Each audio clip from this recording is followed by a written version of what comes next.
Now, like you rightly stated, these principal parties, PDP, and NNPP, SDP, Labour Party, all have internal crises. Now, if the structure, whatever you may call it, if the structure is not strong enough, how do you think they can come together? Is it an alliance they want to form, or a merger? And how strong, how solid is it going to be ahead of a major election? Okay, you see, I could tell you how it will be, but I won't give you the full details, because that will be like, calling the farmer, calling the chief to come and steal, and calling the farmer to come and arrest him. I won't do that. But what I can just tell you is that the things you should think about is this: where are the numbers of the people and the habit of turnout in the country over the years? You can look at science. You can just put it to science. You have to assess that. Then the second thing you think about is that how are the mass of the people, forget about the friends of the president who are telling him all his way, how are the mass of the people in the country feeling relative to reform? Never forget that reforms are always hard. You put that in one box. Then you now say, okay, where are the political players who are even in his APC, who may be a little bit, uncomfortable, the ones in the PDP and all that, where are they? Then you then return back to 2023 and say, okay, what was the total number he was even able to get by himself? Then you put that in one box. Then you then break his numbers into two. Okay, even his Yorubani say, what was the number he was able to bring from that southwest? Then you get clear. Then, okay, you can even do it further. Okay, the whole of the southern belt, what was the number he was able to pull? When you put all of that into it, then you have to be concerned that if they all come together, he's going to have to struggle, because four things influence how people vote in our country. This is not guesswork. Scientific observed patternization. 1, tribalism. 2, religion. 3, where their ethnic group is. And then the habit of turnout. The habit of turnout.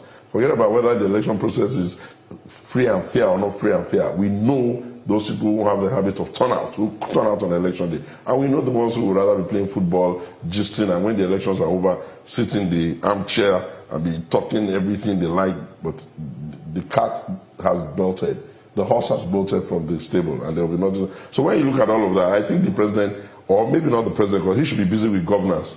I think those that are supposed, who on whose backs he became president, because you don't vote for yourself, you don't do everything all by yourself. I think they should be a little bit concerned, and it'll be good for them to. But if they are not concerned, it doesn't matter. The only bullet that a brave man doesn't see is the one that's going to kill him. I would like you to talk about your political movement, the alternative. Yes.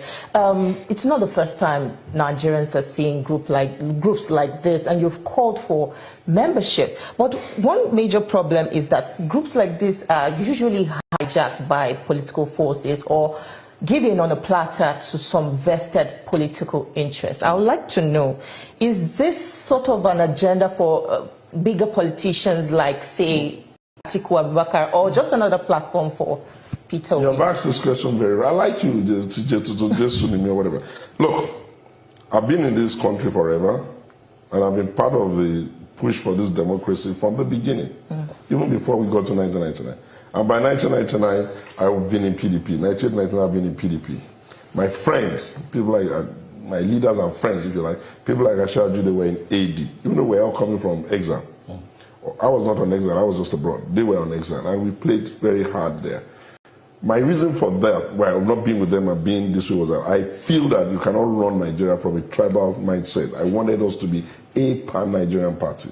At that time, maybe the issues of June 12 and all that made them a little bit too pro-Yoruba, and I felt, no man, what's this? And I predicted that after you become successful in the region, you're going to desire national, and the pedagogy of your speech, the habits you would have created, the people you will surround yourself with will be too Yorubanized.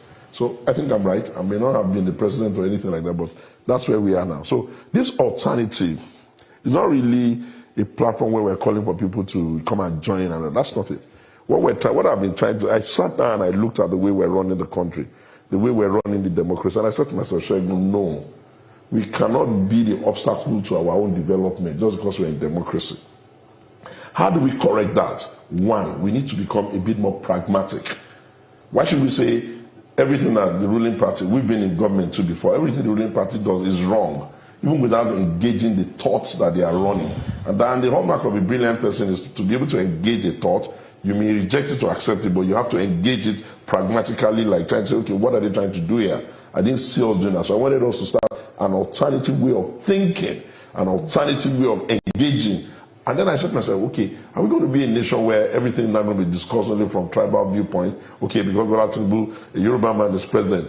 Am I going to now be uncomfortable with my Hausa friends and Igbo friends? And no, we have to stop the tribalization of the conversation if we are to run the country. Yes, if we don't agree with the policy, let us say we don't agree with this policy because of this, and not try to over-tribalize. Then I said to myself, okay, how do we even get our people to be a bit more conscious of what this democracy is? You have 93 million registered voters. It is something collected PVC. On the day of the election, you barely get 24 million. You are installing a president with 8.something million votes. Where are the others on the day of the election? Do they even have an idea of the cost of producing that PVC? You know, all the logistics that are going to producing it. Why would they have it in their hands and they won't show up? Do they even understand the significant effect of the civil responsibility that citizens have for elections? And why would they think that all the countries they love, England, America, and all that, why do they think that people don't participate or do their duty? We need to engage that. Then I said to myself, okay, Shegun, is every vote on the election day going to be procured by the ruling party, procured by opposition, procured by the others that are going nowhere fast? What's this? Are there no people that come out? We need to discuss, no, this vote thing is getting too much. We need to lower the temperature. Otherwise, we're going to create a country where those who have made it, let's just put it that way, who get into access to the till and steal all the money, will now create a royalty of themselves, their children, on the country. And what happened to the others? So these are the kinds of big ideas that was bothering me. And then I thought, no, it's not going to be a party. Let's just take a platform and start this conversation. And I like to put my money where my mouth is. Okay. I've done the North Central zone in Jos. We have done the Northeast zone in Bauchi. We've done the Northwest zone in Kano. We're going to South zone in Port Harcourt. And when we go there, you know what we always do? We'll have a town hall meeting, passionate conversation among ourselves, energize ourselves, tell ourselves that you don't need to be hating your leaders. You hated Obasanjo, what did he get you? You hated Jonathan, what did he get you? You hated Buhari, you are hating Bola Tinubu. At the end of the day, you're still going to come back and start saying, oh, you wish they brought them back. So you need to stop that nonsense. That's not a good habit. What you need to be worrying about is policy. You need to look at what's going on. And then, when we are done with the town hall, we administer questionnaire to do the data. Then we'll still go back to critical stakeholders. Maybe sometimes a king, sometimes a bishop, and just say, okay, leaders, what are you people hearing? What's going on? Because you know why? We have to make sure that our country works. Exactly. And then, of course, a lot of people say, oh, is it for Mr. A or Mr. B? Why can't it be for me? Why can't it be for me? Okay. Why can't I say, okay, I want to be president? But it's not about that. What I'm saying is that we're creating it first. And we're bringing the conversation up. And then I said to them, every time we go, I say, guys, we have been bringing you candidates. You haven't been satisfied with the way they served you. Okay, you go and produce the candidate for us now. You guys come and tell us, who do you want? When you tell us who you want, we'll profile him and then begin to help market the person you say you want. So it's like saying, be involved, Nigerians, because we don't have any other alternative than the alternative. Okay.